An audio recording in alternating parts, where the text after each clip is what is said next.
دوستو ہماری تاریخ بڑے بڑے بہادروں اور شہنشاہوں سے بھری پڑی ہے، لیکن ہماری تاریخ میں ایک ایسا صلیبی بادشاہ بھی گزرا ہے جس نے ہمیشہ اپنے چہرے پر چاندی کا ماسک چڑھائے رکھا۔ یہ بادشاہ کون تھا؟ اس نے اپنی پوری زندگی میں اپنے چہرے سے ماسک کیوں نہیں اتارا؟ کیا اسے کوئی خطرناک بیماری لاحق تھی؟ اگر آپ ان سب سوالوں کے جوابات جاننا چاہتے ہیں تو آج کے اس قیمتی ویڈیو کو شروع سے لے کر آخر تک ضرور دیکھیے گا تاکہ آپ بھی تاریخ کے اس اہم بادشاہ کے بارے میں جان سکیں۔ ناظرین گرامی، قرون وسطی 11ویں اور 12ویں صدی عیسوی کا دور صلیبی جنگوں کا دور کہلاتا ہے۔ اس دور میں یورپ میں مسلمانوں اور عیسائیوں کے درمیان کئی عظیم مارکے ہوئے اور مختلف اہم شخصیات کے نام تاریخ میں رقم ہوئے، اور ان ناموں میں ایک نام بالڈون چہارم بھی ہے۔ پہلی صلیبی جنگ کے بعد 1199 میں یروشلم پر ایک صلیبی سلطنت قائم ہوئی جسے لیٹن کنگڈم آف یروشلم کہا جاتا تھا۔ بالڈون اسی سلطنت کا چوتھا بادشاہ تھا جس نے 1174 سے 1185 تک حکومت کی تھی۔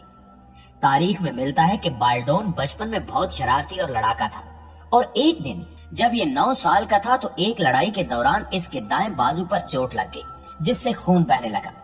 وہاں موجود اس کا چچا ولیم یہ سارا منظر دیکھ رہا تھا، اور اسی دوران اس نے نوٹ کیا کہ بالڈون کو اس چوٹ کی بالکل بھی پرواہ نہیں ہوئی۔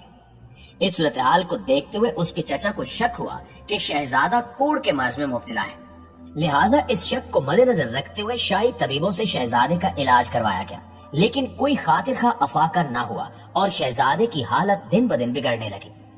چونکہ شہزادہ تخت کا اکیلا وارث تھا، اس لیے اس کی بیماری کو خفیہ رکھا گیا تاکہ لوگ اس سے خوف نہ کھائیں۔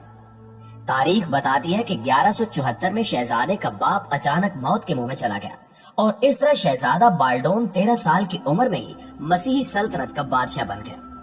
اس کے 2 سال بعد شہنشاہ نے سلطان صلاح الدین ایوبی پر حملہ کرنے کی تیاری کر لی، اور دوسری جانب سلطان صلاح الدین ایوبی حلب اور دمشق کے کچھ علاقے فتح کر چکے تھے۔ بالڈون نے آخرکار سلطان کے ساتھ جنگ کرنے کا فیصلہ کیا، لیکن یہ پہلا موقع تھا جب شہنشاہ بالڈون جزام کے مرض کی وجہ سے اپنا دایاں بازو ہلانے سے قاصر تھا۔ اس نے اپنی ساری جنگ ایک بازو سے لڑی۔ ان دونوں افواج کے درمیان خون ریز جنگ کئی دنوں تک جاری رہی، لیکن افسوسناک طور پر اس جنگ میں مسلمانوں کو شدید نقصان اٹھانا پڑا، اس لیے سلطان صلاح الدین ایوبی اپنی فوج لے کر واپس قاہرہ لوٹ آئے۔ شہنشاہ بالڈون کی یہ پہلی کامیابی تھی، لیکن یہ کامیابی زیادہ عرصے تک قائم نہ رہ سکی، اور سن 1159 سلطان صلاح الدین ایوبی نے بالڈون کی فوج پر حملہ کر دیا اور صرف چند ہی دنوں میں اسے عبرتناک شکست سے دچار کر دیا۔ یہ وہ وقت تھا جب شہنشاہ بالڈون جزام کے مرض کی وجہ سے بالکل لاغر ہو چکا تھا، یہاں تک کہ اس کی بینائی بھی بالکل نام کی تھی۔ اس کے علاوہ اس کے ہاتھ اور پیر بھی کام کرنا چھوڑ گئے تھے اور چہرہ بھی مسخ ہو چکا تھا، لہٰذا یہ بے بس ہو کر بستر مرگ پر لیٹ گیا، اور جزام کے مرض کی وجہ سے آج تک اسے کوڑی شہنشاہ کے نام سے یاد کیا جاتا ہے۔ واضح ہے کہ جزام، جس کو عام زبان میں کوڑ بھی کہا جاتا ہے، ایک متعدی یا چھوت یا ایک سے دوسرے کو لگنے والا مرض ہے جو ایک جراثیم جس کو مائکرو بیکٹیریم جزام کہتے ہیں کی وجہ سے پیدا ہوتا ہے۔ کوڑ کے مرض میں مریض کا جسم گلنا شروع ہو جاتا ہے، جسم میں پیپ پڑ جاتی ہے، اور اس کے ساتھ ہی انسان کا گوشت ٹوٹ ٹوٹ کر نیچے گرنے لگتا ہے۔ کوڑی کے جسم سے شدید بو بھی آتی ہے۔ کوڑی اپنے اعضاء کو بچانے کے لیے ہاتھوں، ٹانگوں اور منہ کو کپڑے کی بڑی بڑی پٹیوں میں لپیٹ کر رکھتے ہیں۔ جزام کا جراثیم ادوی پیدا کر کے جاندار کے جسم کی جلد، چہرے اور دیگر حصوں پر بدنمائی اور خراب شکل کا موجب بنتا ہے، جو جزام کا انسانی ذہن پر سب سے زیادہ خوف پیدا کرنے والا پہلو ہے۔ جزام کا موجب بننے والے جراثیم کا انکشاف سب سے پہلے گیرہارڈ آرمور ہنسین نے کیا، اور اسی کی مناسبت سے جزام کو ہنسین کی بیماری بھی کہا جاتا ہے۔ دوستو، اس کے جسم میں جزام کا مرض اتنا بڑھ چکا تھا کہ اس کے جسم سے ہمیشہ بدبو آتی رہتی، لہٰذا اس کو سہارا دینے والے لوگ بھی اس سے دور بھاگنے لگے۔ وقت گزرتا رہا اور پھر ایک دن ایسا آیا جب اس کے جسم سے گوشت گل سڑ کر نیچے گرنے لگا اور اس کے پورے جسم میں کیڑے پڑ گئے، لیکن یہ اس حالت میں بھی چاہتا تھا کہ لوگ مجھے نہ چھوڑیں، اس لیے اس نے اپنے پورے جسم پر پٹیاں چڑھا لی تاکہ لوگ اس کا جسم دیکھ نہ سکیں، اور یہی وجہ تھی کہ اس نے اپنے چہرے پر بھی ایک چاندی کا ماسک لگا رکھا تھا۔ تاریخ بتاتی ہے کہ اپنی زندگی کے آخری ایام میں اس کو ایک اور خطرناک بیماری نے گھیر لیا تھا جس نے اسے مزید کمزور کر دیا تھا، اور پھر آخرکار 24 سال کی عمر میں یہ مر گیا۔ یورپی مورخین اسے ایک بہادر اور اچھا حکمران تصور کرتے ہیں، جبکہ مسلمان اسے ظالم بادشاہ کے طور پر دیکھتے ہیں، کیونکہ اس نے مسلمانوں پر بہت زیادہ مظالم ڈھائے، یہاں تک کہ حج پر جانے والے قافلوں کو بھی لوٹا۔ لیکن پھر سلطان صلاح الدین ایوبی نے اسے ایسا سبق سکھایا جسے دنیا ہمیشہ یاد رکھے گی۔ بے شک سلطان صلاح الدین ایوبی ایک ایسے عظیم حکمران تھے جو میدان جنگ میں ایک بہادر جنگجو تو تھے ہی، لیکن وہ ایک رحم دل انسان بھی تھے۔ جب بھی کوئی یتیم ان کے دروازے پر آیا، انہوں نے بہت شفقت سے اس کے سر پر ہاتھ رکھا اور ان کو ان کے والد کے مال سے حصہ بھی دیا۔ صلاح الدین ایوبی نماز پنجگانہ کے پابند اور نفلی عبادت گزار تھے، اس لیے انہوں نے کبھی کوئی نماز نہ چھوڑی اور نہ ہی قضا کی۔ ان کے ساتھ ہمیشہ ایک امام موجود ہوتے تھے، اور اگر کوئی امام نہ ہو تو کسی عالم دین کے پیچھے نماز ادا کر لیتے تھے جو وہاں موجود ہوتا تھا۔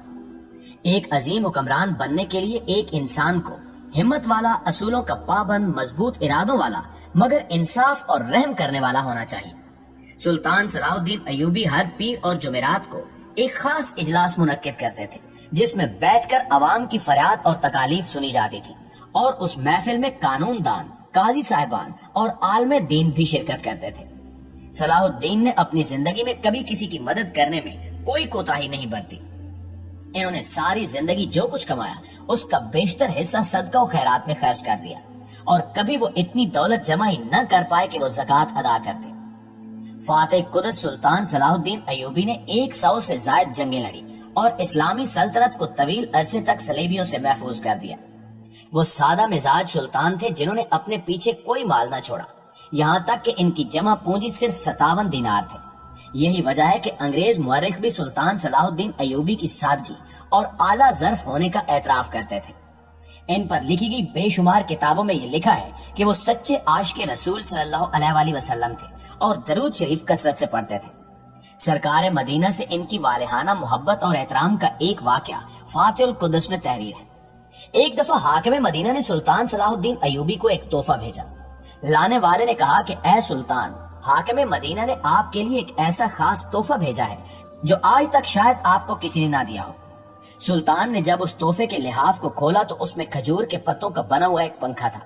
سلطان نے لانے والے سے پوچھا کہ اس میں کیا خاص بات ہے جو تم لوگ اتنی دور سے میرے لیے پنکھا لے کر آئے ہو؟ وفد نے کہا کہ اے عظیم سلطان، ذرا اس کی دوسری طرف کی عبارت پڑھ لیجیے۔